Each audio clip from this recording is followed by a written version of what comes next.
नमः सिद्धेभ्यः। ओम नमः सिद्धेभ्यः।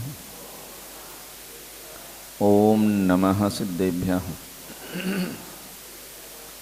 मंगलं भगवान् वीरो मंगलं गौतमो गणी मंगलं कुन्दकुन्दार्यो जैनधर्मोऽस्तु मंगलम्।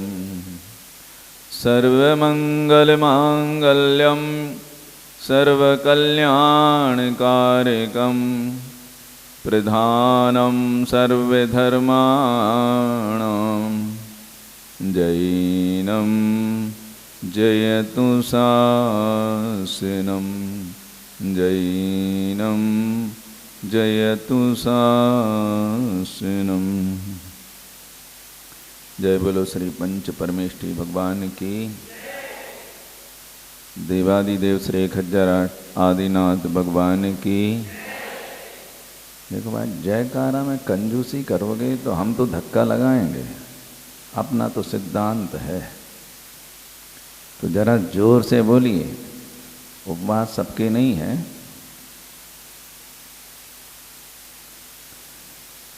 चलो, चारित्र चक्रवर्ती आचार्य श्री शांति सागर जी महाराज की, षष्ठम भट्टाचार्य आचार्य गुरुवर श्री अभिनंदन सागर जी महाराज की, संत श्रोमणी आचार्य गुरुवर श्री विद्या सागर जी महाराज की, धर्मालंकार आचार्य श्री रैण सागर जी महाराज की, अहिंसामयी जैन धर्म की, उत्तम तप धर्म की। लोगों के मन में बहुत बहुत प्रकार की इच्छाएं हुआ करती हैं। एक इच्छा पूरी होती नहीं है और उसके आगे अनेकों इच्छाएं तैयार खड़ी हो जाती हैं। जब सामान्य आदमी को अनेकों इच्छाएं हो सकती हैं तो किसी राजे महाराजे की तो बात ही क्या कहना। उनके लिए तो ये सारी चीजें सहज ही हैं। एक सम्राट के मन में ऐसे ही एक इच्छा उत्पन्न हुई। वह असमय में आम खाने की इच्छा प्रकट करता है, जबकि वह आम का मौसम नहीं है, फिर भी आम खाने की इच्छा व्यक्त करता है। मंत्री जी से कहा, मंत्रीवर, मेरी आम खाने की बहुत इच्छा है, तुम कहीं से भी आम प्राप्त करो।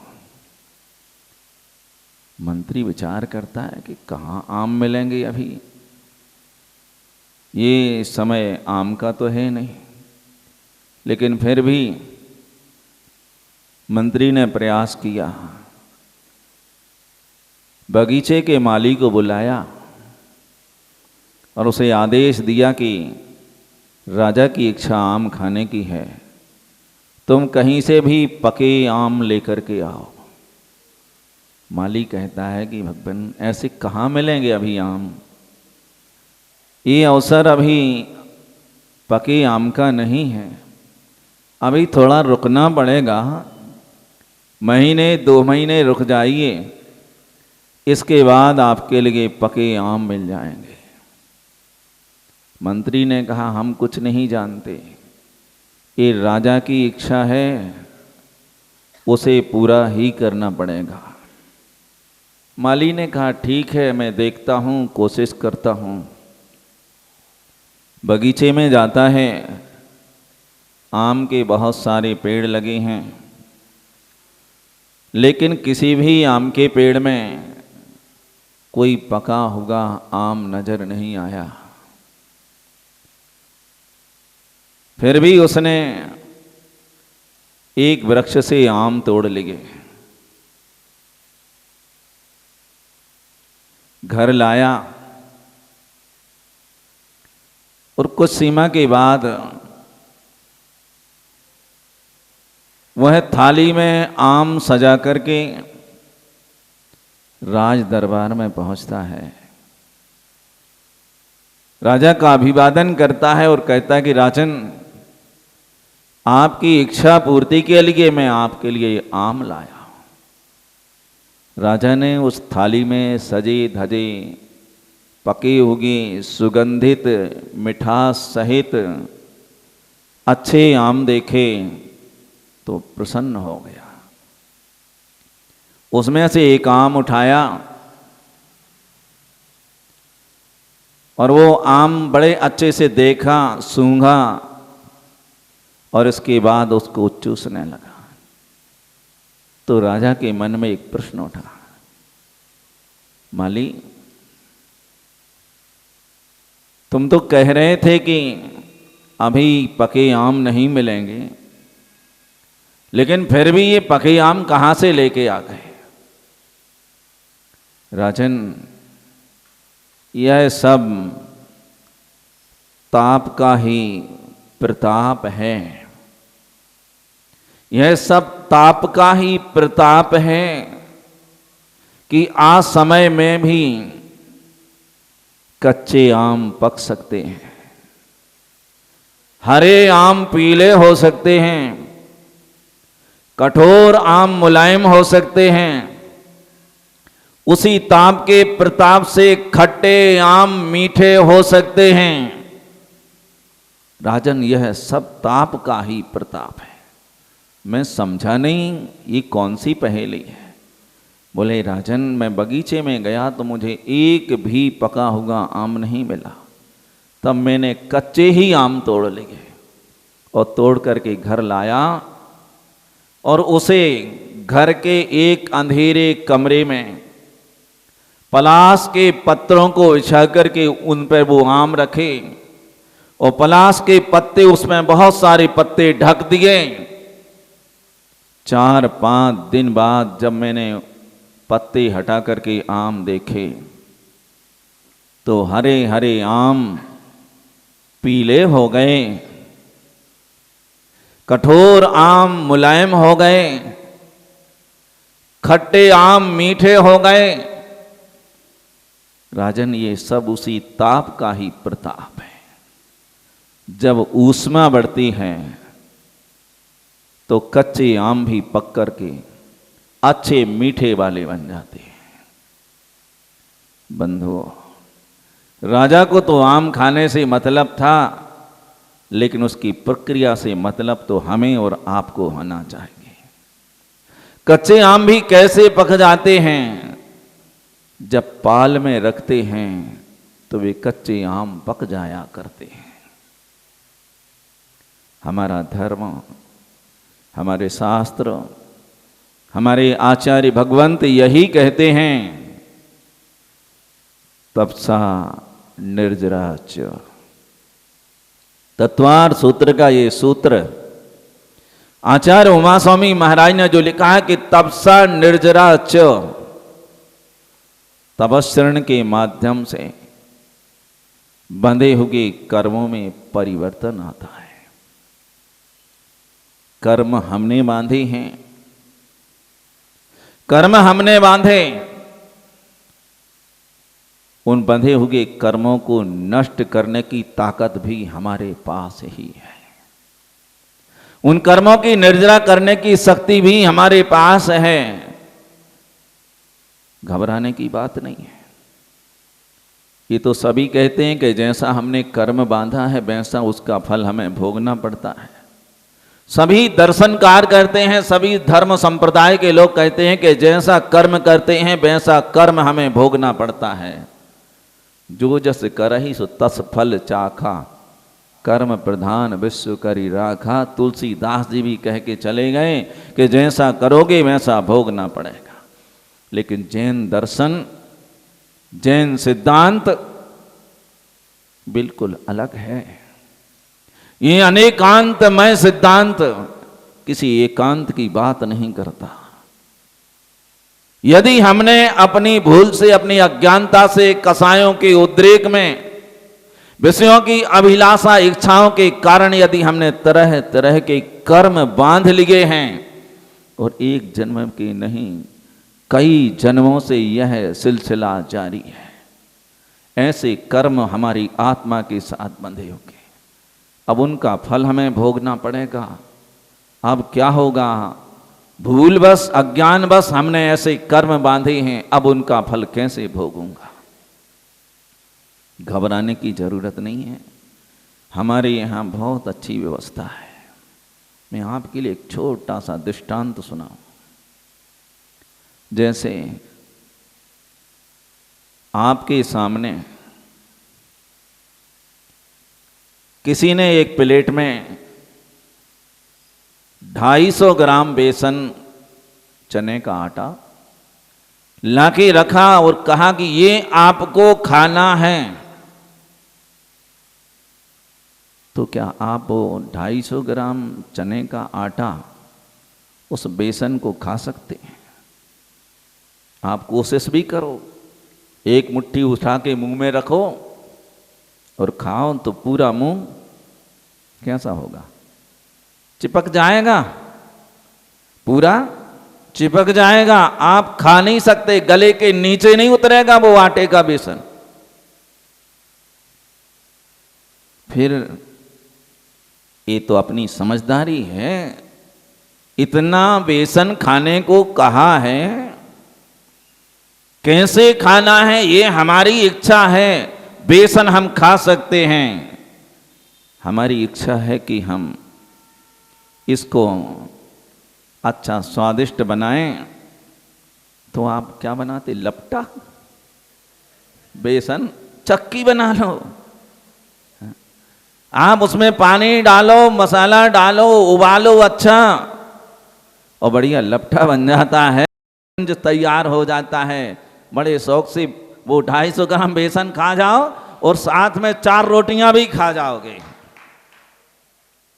और मान लो किसी की इच्छा बेसन खाने की नहीं होती है, ये हमको नहीं जमता है, कई लोग हैं नहीं पसंद आता, वो कहते ये नहीं जमता, कुछ खट्टा जैसा होना चाहिए। तो आप बेसन मत बनाइए, आप थोड़ा सा अमचूर डाल करके और उसकी कड़ी बना लीजिए। आप ये अनिवार्य तो नहीं है कि ऐसा सूखा बेसन खाना पड़ेगा, कोई जरूरी नहीं है। हम चाहें, हमें वो लपटा पसंद नहीं है तो हम वो अमचूर डाल करके उसकी कड़ी बना सकते हैं और बड़ी स्वादिष्ट कड़ी बन जाती है और बढ़िया अरे आनंद के साथ कड़ी खा सकते हैं। हो सकता है किसी की इच्छा कड़ी खाने की नहीं हो, भैया घबराते क्यों? नहीं खाना है तो पकोड़े बना लो, ये तो हमारी कला है। पकोड़े बना लो बढ़िया मसाले डाल करके, मजा आ जाएगा पकोड़े खाओगे तो। और बढ़िया इमली की खटाई के साथ खाओ तो कहना ही क्या फिर तो। और किसी को लगता है कि हमें पकोड़े नहीं खाना है, तो भाई तुम्हारी इच्छा है तो नमकीन बना लो उसका। सेव बनाते ना, सेव बना लो, उसको खा लो। यदि आप उसे भी नहीं खाना चाहते हैं तो बहुत अच्छा तरीका है, यदि नमकीन नहीं खाना है, किसी किसी की हैबिट में रहता है कि हम नमकीन नहीं खाते, हमको तो मीठा पसंद है, तो बेसन को घी में जरा सेको और बूरा मिलाओ, क्या बन जाएगा? मगध का लड्डू बन जाएगा। बढ़िया अच्छे आनंद के साथ मगध का लड्डू खाइए, मजा आ जाएगा आपको। बंधुओं, आप जैसा चाहें वैसा करके खा सकते हैं, ये तो हमारी अपनी खुद की कला पर निर्भर करता है। हमारी इच्छा जैसे खाने की है वैसा उस बेसन को हम खा सकते हैं। ये अनिवार्य नहीं है कि सूखा ही खाना पड़ेगा, कोई जरूरी नहीं है। ये हमारे ऊपर है कि जैसा हमें पसंद है वैसा बना करके हम खा सकते हैं। बंधुओं, ऐसे ही अपने द्वारा अर्जित किए हुए कर्म ये जरूरी नहीं है कि जैसे हमने बांधे हैं वैसा ही हम भोगें, उनका फल वैसा ही हमें भोगना हो, ऐसा कोई जरूरी नहीं है। हमारे यहाँ कर्म सिद्धांत में कर्म की 10 अवस्थाएं बताई हैं। कर्मों का बंध, कर्मों का उत्कर्षण, अपकर्षण, उदीर्णा, ये 10 अवस्थाएं हैं। यदि हम चाहें तो बंधे हुए कर्मों का जैसा बांधा है वैसा भी फल भोग सकते हैं, अपनी इच्छा। और यदि हम चाहें तो उन कर्मों को हम कम कर सकते हैं, उनके सत्यांश कम कर सकते हैं। जो 100% की शक्ति वाला कर्म बांधा है उसको हम चाहें तो कम कर सकते हैं। कैसे करोगे? एक ही साधन है, एकमात्र तपश्चरण, एकमात्र तप की साधना। जो तप की साधना के माध्यम से चाहे तो इन बंधे हुए कर्मों की शक्ति को कम कर सकता है। 100% वाला फल देने वाला कर्म हम अपनी तप की साधना से उसे हम 50% का भी कर सकते हैं, आधा कर सकते हैं और आधा कर सकते हैं। ये हमारे ऊपर निर्भर है, हमारी साधना पर निर्भर है। और यदि हम चाहें तो बढ़ा भी सकते हैं। जो शक्ति 50% फल देने को लेकर के कर्म बंधा हो, यदि हम चाहें तो अपनी भावनाओं से उन कर्मों की शक्ति को बढ़ा सकते हैं, उत्कर्षण कर सकते हैं, तो वैसा भी भोग सकते हैं। ये हमारे ऊपर निर्भर है कि कर्मों का उदय आज से 50 साल बाद आएगा। लेकिन आप चाहते हैं कि 50 साल बाद जब हम बूढ़े हो जाएंगे तो हमसे सहन भी नहीं होगा। अभी तो हमारे शरीर में ताकत है सब कुछ सहन करने की, फिर इसके बाद तो कैसे सहन होगा? हे भगवान, यदि अभी कर्मोदय में आ जाता तो अच्छा था। ये भी हमारे ऊपर है। हम चाहें तो कर्मों की उदीर्णा कर सकते हैं। उदीर्णा मतलब उदय में आने से पहले उसकी स्थिति कम करके और समय से पहले कर्म उदय में आ जाता है और उसको हम भोग सकते हैं। इसको उदीर्णा कहते हैं। ये हमारे ऊपर है कैसे भोगना, और भोगना है कि नहीं भोगना ये भी हमारे ऊपर है। यदि हम कर्मों के फल को नहीं भोगना चाहते हैं तो हमारे ऊपर वह भी, हमारे पास साधन है, हमारे पास रास्ता है, और रास्ता एक ही है कि हम उन कर्मों का अभाव कर सकते, उनका क्षय कर सकते हैं। और कर्मों की निर्जरा कैसे करेंगे? तपसा निर्जरा च, तपश्चरण के माध्यम से बंधे हुए उन कर्मों को हम निर्जीर्ण कर सकते, उनका क्षय कर सकते हैं, फिर उनका फल हमें भोगना नहीं पड़ेगा। बंधुओं, ये उत्तम तप धर्म हमारी आत्मा के साथ लगे होगी। कर्मों के जो बंधन हैं उन समूचे बंधनों को दूर करने का, तोड़ने का, उनका क्षय करने का, उनको जला करके नष्ट करने की ताकत रखने वाला यदि कोई साधन है तो वह है तप, उत्तम तप धर्म। यदि कर्मों के दोषों से मुक्त होना है तो तपश्चरण की आग में अपने आप को तपाइए, आप निर्दोष हो सकते हैं। कुंभकार मिट्टी का घड़ा बनाता है, मिट्टी का घड़ा बनाता है, मिट्टी को चाक पर रखता है, चाक घुमाता है, फिर अपने हाथों की कला से वह मिट्टी को घड़े का आकार देता है, फिर उसे थोड़ा धूप में रख देता है। जब हल्का सा सूखता है इसके बाद उसको उठा करके उसको ठोक पीट करके उसको बहुत अच्छा आकर्षक बना देता है। मिट्टी के घड़े में पानी भरो तो बड़ा शीतल पानी होता है। यदि उसमें पानी भर दिया जाए अभी तो क्या होगा? घड़ा नहीं रहेगा, वो मिट्टी बन जाएगी। क्योंकि अभी कुंभकार ने मात्र बना करके एक आकार दिया है मिट्टी का। उसमें यदि पानी भरोगे तो घड़े की सारी मिट्टी मिट्टी बन जाएगी, घड़ा नहीं रहेगा।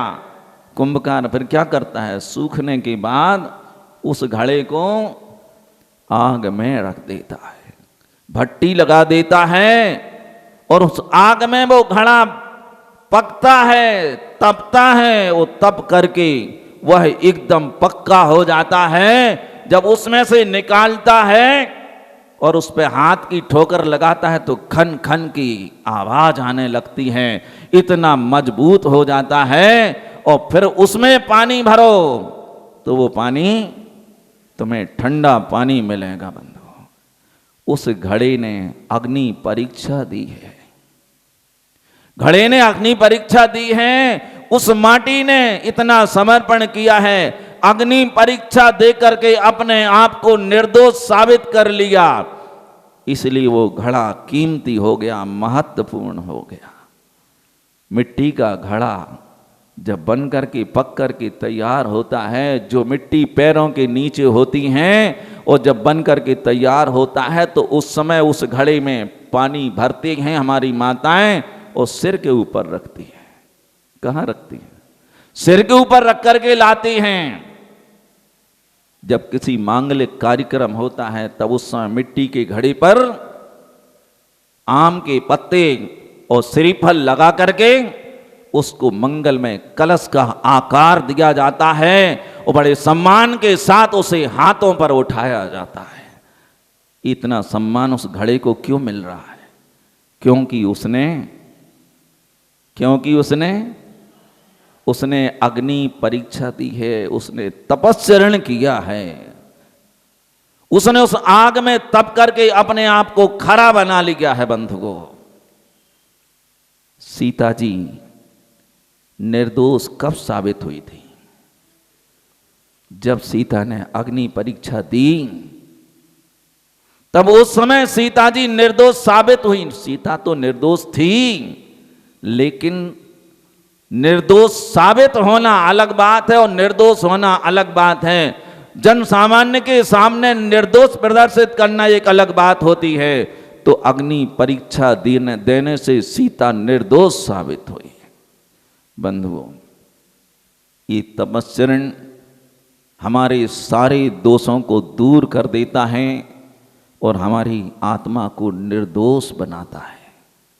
सारी कर्म की कालिमा को, कर्म की गंदगी को जला करके राख कर देता है और आत्मा को एकदम कंचन सा कांतिमान बना देता है। तपस्चरण बहुत महत्वपूर्ण है। बंधुओं, घी कैसे बनता है? घी कैसे बनता है? हमें क्या पता महाराज जी, अपन तो बाजार से खरीद लाते हैं, हमने को क्या मालूम घी कैसे बनता है। वो जमाने गुजर गए जब पहले गाय भैंस हुआ करती थी, घर में दूध हुआ करता था, तो उस समय घी कैसे बनता है मालूम था। अब कहाँ मालूम, न गाय है न भैंस है, अब तो कुत्ते मिलेंगे। हाँ, टॉमी, डॉगी, हाँ चम्मी, कुत्ते मिलेंगे अब घर में, गाय नहीं मिलेगी। अब घरों घर कुत्ते पालते हैं लोग। कैसी बुद्धि हो गई है आज के लोगों की, कुत्ते पालते हैं। बताओ, अरे गाय पालते तो कुछ काम बनता, लेकिन कुत्ते पालने से क्या होने वाला। पुराने लोग गाय पालते थे, घी कैसे बनता है वो जानते थे। दूध को गर्म करते हैं, दूध का दही बनाते हैं, दही बनाने के बाद फिर उसका मंथन करते हैं, मंथन करने के बाद उसमें से नवनीत निकलता है और नवनीत को फिर आग पर रख देते हैं, गर्म होता है तो उसमें से घी निकल आता है। गर्म होने के बाद घी प्राप्त होता है और जब घी प्राप्त हो जाता है, उत्कृष्ट अवस्था को प्राप्त कर लेता है, एक बड़े बर्तन में यदि 50 ग्राम घी डाल दीजिए और उसके ऊपर 10 लीटर पानी डाल दिया। 50 ग्राम घी के ऊपर 10 लीटर पानी डालें, इसके बाद में भी वो घी कहाँ रहता है? वो कहता है हमने तप किया है, हमने तपस्चरण किया है, हमने सर्वोत्कृष्ट उत्कृष्ट अवस्था प्राप्त कर ली है, निर्दोष और शुद्ध अवस्था को प्राप्त किया है, तुम मुझे नीचे नहीं दबा सकते, मैं तुम्हारे सिर पर बैठूंगा। और पानी के ऊपर आकर के तैरता है। वो 50 ग्राम घी भी 10 लीटर पानी के ऊपर उसके सिर पर बैठता है। क्यों?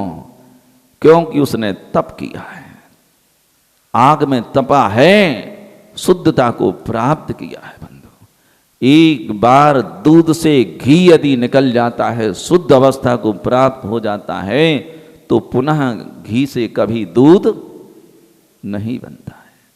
ऐसे ही जिसने तपस्या करके अपनी आत्मा को शुद्ध कर लिया, एकदम समूचे सारे कर्मों को जला करके नष्ट करके अपनी आत्मा को बिल्कुल 100% निर्मल शुद्ध बना दिया, सिद्धत्व को प्राप्त कर लिया है, अब वह आत्मा कभी लौट करके संसारी नहीं बनता है। तपस्चरण ऐसा महान, ऐसा विशेष है तपस्चरण बंधुओं। हम मुक्ति तो प्राप्त करना चाहते हैं, और मुक्ति प्राप्त करने के लिए तत्व चर्चा बहुत करते हैं। बहुत लोगों का एक संप्रदाय ही है तत्व चर्चा करने का। बंधुओं, मुक्ति प्राप्ति तत्व चर्चा से नहीं होती है। मुक्ति की प्राप्ति तत्व की चर्चा से नहीं होती है, तब की आराधना करने से मुक्ति की प्राप्त होती है। किससे होती है? तत्व चर्चा करते करते तो सर्वार सिद्धि के देव 33 सागर तक ऐसी चर्चाएं धर्म की करते हैं कि एक बार जो चर्चा करते हैं तो दोबारा नहीं करते हैं। 33 सागर तक निरंतर धर्म की चर्चा करते रहते, लेकिन फिर भी उन्हें वहां से मुक्ति नहीं मिलती है। सर्वार सिद्धि में रहते हुए उन देवों को मुक्ति नहीं मिलती है। मुक्ति प्राप्त करने के लिए यहां आना पड़ता है। तप चाहें सुर राय, कर्म शिखर को वज्र सम। ये पूजा में पड़ी पंक्तियां। पूजा तक मत रहने देना इसको, इसको अपने जीवन में सीखो, समझो, उतारो। सर्वार सिद्धि में 33 सागर तक रहने वाले वे देव धर्म की चर्चा करते हैं, फिर भी मुक्ति को प्राप्त नहीं कर पाते। मुक्ति मिलती है तो एकमात्र मनुष्य पर्याय दे। मनुष्य का शरीर प्राप्त करने से, तपस्या करने से मुक्ति प्राप्त होती है, क्योंकि तप ही है जो कर्मों के शिखर को चूर चूर कर सकता है। एकमात्र यदि ताकत है तो तपस्चरण में है। बंधु, इसलिए वहां से स्वर्ग से आकर के उसे मनुष्य जीवन प्राप्त करके तप करना पड़ता है। जब वह तप करता है तब कर्मों को नष्ट करके फिर मुक्ति को प्राप्त करता है। इसलिए मुक्ति तत्व चर्चा से नहीं मिलती है, तप की आराधना से मुक्ति मिला करती है। हमें तपस्या करना होगा। बिना तपस्या किए आज तक किसी का कल्याण नहीं हुआ है और ना होगा। जब भी कल्याण होगा तपस्या करना पड़ेगा। तपस्या अवश्य करना होगा, बिना उसके हमारा काम बनने वाला नहीं है। बंधुओं, तप करिए, अवश्य करिए। अंतरंग बहिरंग तप की चर्चा भी हो रही थी।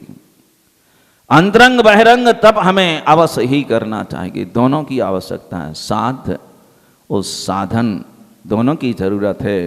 साधन हो और समीचीन साधन होता है तो साध्य भी समीचीन हुआ करता है। हमें दोनों की जरूरत है। स्वर्ग के देव भी इस मनुष्य पर्याय को तरसते हैं कि मुझे ये मनुष्य का शरीर प्राप्त हो जाए। वे भी तरसते हैं। जब भगवान ऋषभदेव संसार से विरक्त होकर के दीक्षा लेने की भावना करते हैं और संकल्प कर लेते हैं कि अब मैं दिगंबरी दीक्षा ग्रहण करूंगा, तो उस समय उनकी दीक्षा की अनुमोदना करने के लिए लौकांतिक देव आते हैं। आपने जो सोचा है, उत्तम सोचा है, उनकी विचारों की अनुमोदना करते हैं।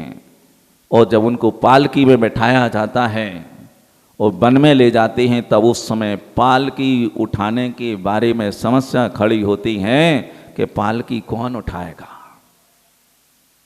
कौन उठाए। पंच कल्याणकों में तो बड़ा झगड़ा प्रस्तुत करते हैं, देवों और मनुष्यों के बीच बड़ा झगड़ा होता है। शास्त्रों में ऐसा कोई झगड़ा नहीं है, वो तो दिखाने लगे हैं ये दृश्य ऐसा, उसके महत्व को बतलाने के लिए ऐसा प्रस्तुत करते हैं। शास्त्रों में लिखा है कि सबसे पहले मनुष्य पालकी उठाते हैं। कौन उठाता है? मनुष्य पालकी उठाते हैं। तब उस समय देवता ये कहते हैं कि हे भगवान, मेरा ये सारा वैभव कोई काम का नहीं है, मेरा सारा वैभव ले लो, लेकिन थोड़ी देर के लिए मुझे मनुष्य पर्याय दे दो, हम कम से कम भगवान की ये पालकी तो उठा सकें। लेकिन ऐसा परिवर्तन नहीं होता है कि आप पैसे से मनुष्य पर्याय खरीद सकें, धन दौलत से इस देह को खरीद सकें, ऐसा नहीं होता है। यहाँ पर ये कोई काम का नहीं है पैसा, ये तो समय आने पर अपने पुण्य के उदय से ही ये मनुष्य जीवन प्राप्त होता है। देवता तरसते हैं इस मनुष्य पर्याय को पाने के लिए, क्योंकि मनुष्य जीवन में ही तपस्रण किया जा सकता है। स्वर्गों में रहने वाले देव तप नहीं कर सकते, इच्छाओं का निरोध नहीं कर सकते, वे मनुष्य ही कर सकता है। मनुष्य के पास ही ऐसी ताकत है, क्षमता है, वह तपस्रण कर सकता है बंधुओं, देवों में नहीं है। इसलिए देवता भी मनुष्य के शरीर को प्राप्त करने की इच्छा करते हैं कि यह हमें भी प्राप्त हो। अति महादुर्लभ त्याग विषय कसाय जो तप, आदरे नर भव अनुपम, कनक घर पर मणिमयी कलशा धरे। पंडित दयानंद राय जी ने बहुत अच्छे शब्दों में लिखा है कि अति महादुर्लभ त्याग विषय कसाय जी तप आदरे। तपस्रण का, तप का आचरण करना बहुत दुर्लभ है। अति महादुर्लभ जो विषय कसायों को छोड़ करके, विषय कसायों को छोड़ करके तपस्चरण करते, उसका आदर करते हैं, महादुर्लभ काम है।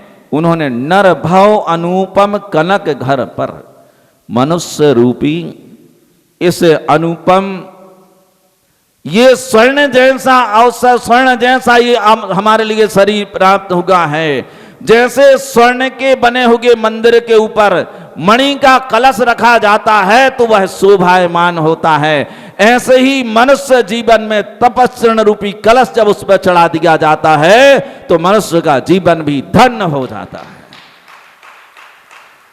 बंधुओं, ऐसा तपस्चरण कैसे होगा? इच्छा निरोधस तपः, इच्छाओं का निरोध करना ही तप है। यहाँ तो पता नहीं कितनी इच्छाएं हैं, एक नहीं, 10-20 नहीं, 100 और 1000 नहीं, अनंत इच्छाएं। हर एक आदमी के अंदर अनंत अनंत इच्छाएं हैं। संसार की 5 इंद्रियों के विषय भोगों की सामग्री को प्राप्त करके उन्हें भोगने की अनंत इच्छाएं संसारी प्राणी के अंदर हैं। जब तक ये इच्छाएं हैं तब तक वह अपना कल्याण नहीं कर सकता। बंधुओं, इनका परित्याग करके ही जिसने इच्छाओं पर नियंत्रण किया, इच्छाओं का निरोध किया, और निरोध करना ही तप कहलाता है।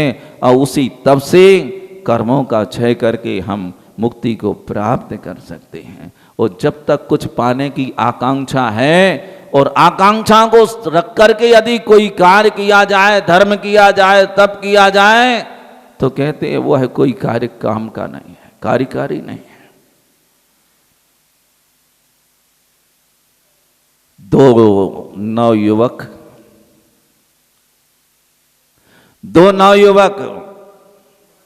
घर गृहस्थी की, संसार की विचित्रता को देख करके, पारिवारिक झंझटों को देख करके परिवार के लोग कैसे एक दूसरे के भी दुश्मन बन जाया करते हैं। राज संपदा, धन वैभव के कारण भाई भाई को भाई नहीं समझता है, वह उसको भी समाप्त करने की सोचता है कि सारी संपदा मुझे मिलनी चाहिए। और ऐसा ही उन दोनों भाइयों के साथ हो रहा था, उनके ही काका के द्वारा ऐसा हो रहा था, उन्हें विरक्ति आ गई। चलो यहां से, अरे धन ही पाना है तो ये क्या धन, ऐसा धन पाएंगे अपन, चलो यहां से। दोनों भाई निकल जाते हैं और निकल करके सब कुछ त्याग करके विरक्त भावना से निकलते हैं, तो एक भाई के लिए एक तांत्रिक सन्यासी का समागम मिल जाता है। उस तांत्रिक सन्यासी का समागम मिल जाता है तो वो वहीं रुक जाता है। बड़े भाई ने उसको समझाया कि कहां रुक रहा है, चल, जिसके लिए निकले हैं वो साधना कर। नहीं, मैं तो यहीं रहूंगा, इनके साथ ही रह करके कुछ साधना करके कुछ प्राप्त करूंगा। और सन्यासी के पास रह जाता है, वो साधना करने लगता है। और बड़ा भाई विरक्ति की भावना से भरा होगा, वैराग्य की भावना से भरा होगा, आगे जाकर के वह संसार को तुच्छ समझ करके दैगंबरी दीक्षा ग्रहण कर लेता है, मुनि बन जाता है, साधना करने लगता है। 12 वर्षों की साधना के बाद उस छोटे भाई ने उस सन्यासी तांत्रिक से ऐसी विद्या सीखी थी, एक स्वर्ण रसायन बनाया जिसके माध्यम से सोना बनाया जा सकता है। ऐसा रसायन बनाया कि मिट्टी पर भी डालो तो सोना बन जाए, लोहे पर डालो तो सोना बन जाए। ऐसा रसायन बनाया उसने, इतनी सिद्धि कर ली। उसे अपने बड़े भाई की याद आई, सोचता है कि मेरे बड़े भाई भी यहां आए, पता नहीं कहां भटक रहे होंगे, क्या उनकी स्थिति होगी, पता लगाना चाहिए। तो उसके भी शिष्य हो गए थे। उसने अपने 2 शिष्यों को भेजा, समझाया कि हमारे बड़े भाई भी हैं, वो साधु हो गए, ऐसी ऐसी शकल के हैं, जाकर के पहचान करो कहां पर हैं, हमें बताओ ना कि कहां हैं। वे खोजते खोजते खोजते बहुत दूर जंगल में पहुंच जाते हैं। कई दिन के बाद उन्होंने जब देखा, एक शिलाखंड के ऊपर ध्यानस्थ बैठे हुए साधु को, उन्हें देख करके जैसा उनके गुरु ने बताया था वैसे ही शकल में लग रहे। संभव तो यही होना चाहिए, हमारे गुरु के बड़े भाई यही होना चाहिए। लेकिन वहां रुक के क्या करता, ना पानी की व्यवस्था है, ना कोई भोजन की व्यवस्था है। अब तो महाराज के पास जाएं तो वहाँ कोई भोजन की व्यवस्था है या नहीं? क्यों चंदू भैया, सबसे पहले यही पूछते, भैया चतुर्मास में भोजनशाला चल रही कि नहीं चल रही है? उल्टा है साहब किताब है। वे साधु जिन्हें किसी से कोई मतलब नहीं है, वे अपने ध्यान में बैठे रहे। वे दोनों 1 दिन 2 दिन 4 दिन इंतजार किया, भूखे प्यासे, वे उठे नहीं। तो उनका धैर्य टूट गया, वापस लौट करके अपने गुरु के पास आए। गुरु ने पूछा, क्यों भाई, पता लगाया हमारे भाई कहाँ हैं? बोले, गुरुजी आपके भाई की स्थिति तो पूछो मत, भाई मिले जरूर हमारे लिए, जंगल में मिले थे मुझे। ऐसी दयनीय स्थिति में है कि जिनके शरीर पर ये कपड़ा भी नहीं है, ये कपड़ा भी नहीं है, शरीर बिल्कुल ऐसा लकड़ी की तरह सूख रहा है। बड़ी दयनीय अवस्था में है आपके भाई। अपने भाई की ऐसी स्थिति सुनकर के छोटे भाई को बड़ा वो लगा। उन्होंने अपने बनाया हुआ रसायन, आधा रसायन उनको दिया, जाओ ले जाओ, एक तुमड़ी में भर दिया, ले जाओ इसे और उनको दे देना, बता देना कि इससे सोना बनता है। हमारे भाई इसके सोना बना करके अपनी जिंदगी बड़े अच्छे से गुजार सकते हैं।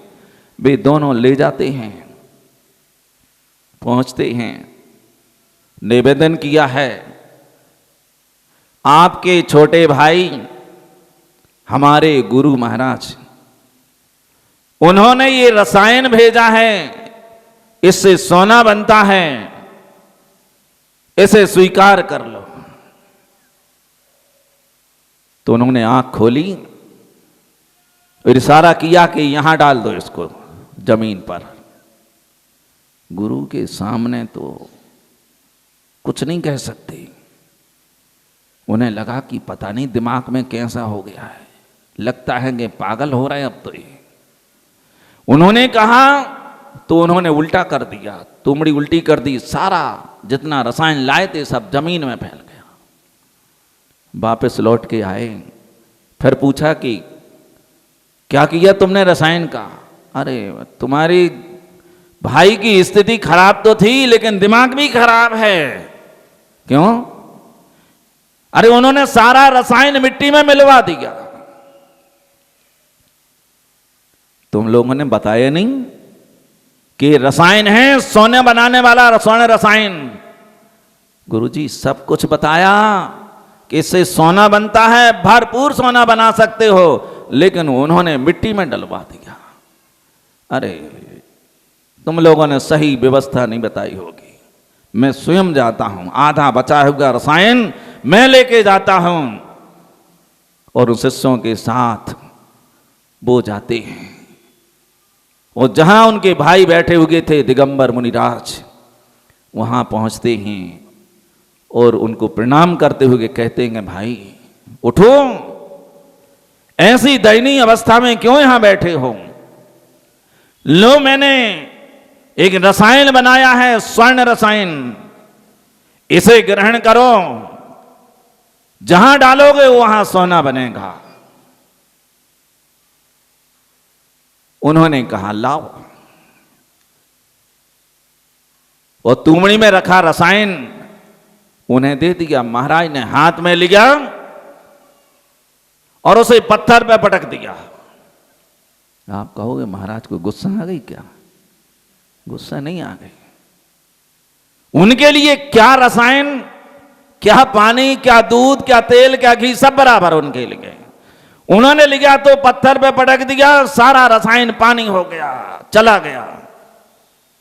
छोटा भाई बड़ा दुखी,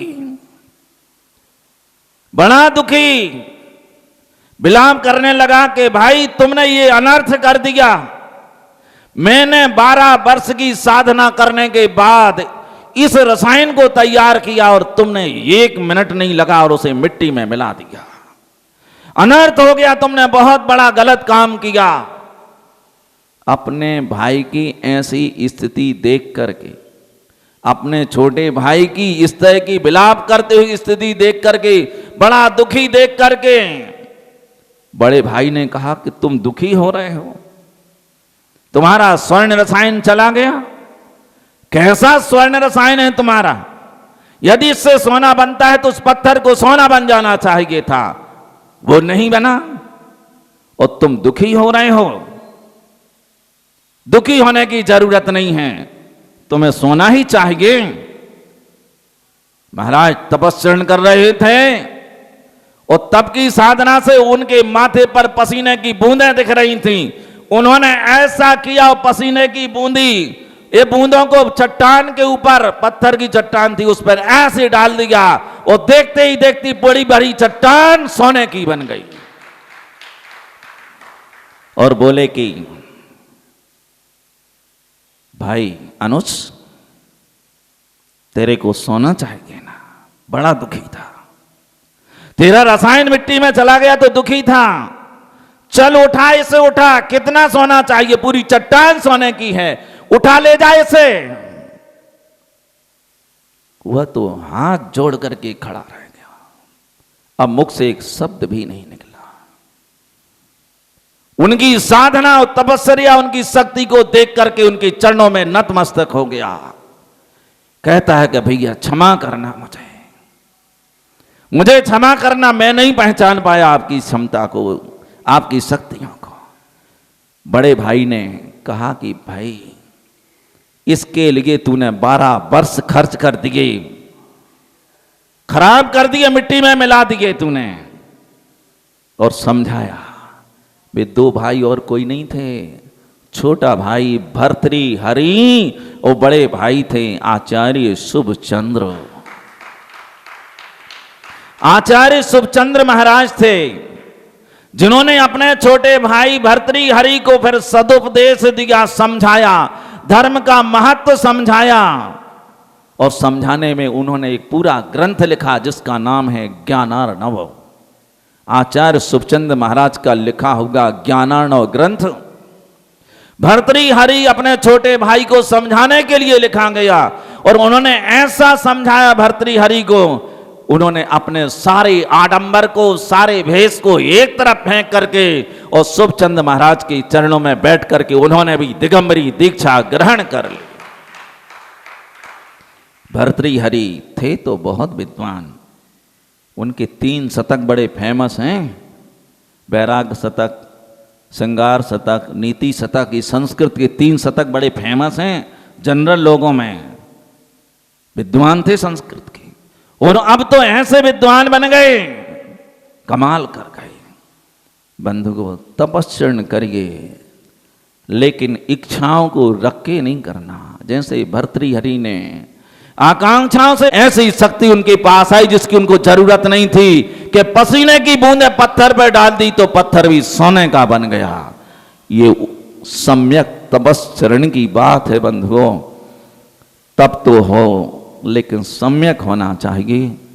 अंतरंग बहिरंग दोनों तरह से तपस्रण जो किया जाता है, इच्छाओं का निरोध करके, और बाह्य में और अंतरंग में जो तप करते हैं, उस तपस्रण के माध्यम से ही अपनी आत्मा के साथ लगे हुए कर्मों का क्षय करके अपनी आत्मा को एकदम निर्मल, शुद्ध, पवित्र बना सकते हैं।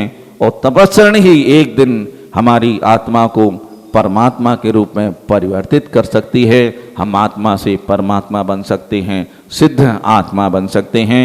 ये उत्तम तप धर्म हमारे लिए सिद्धत्व की यात्रा कराने वाला है। जिसने इसका आदर किया, जिसने उत्तम तप धर्म को अपने जीवन में जिया, वह अवश्य एक दिन आत्मा से परमात्मा बन जाता है। हम सबकी आत्मा भी परमात्मा बने, इसी मंगल भावना के साथ यहीं विराम लेते हैं। भगवान महावीर स्वामी की जय।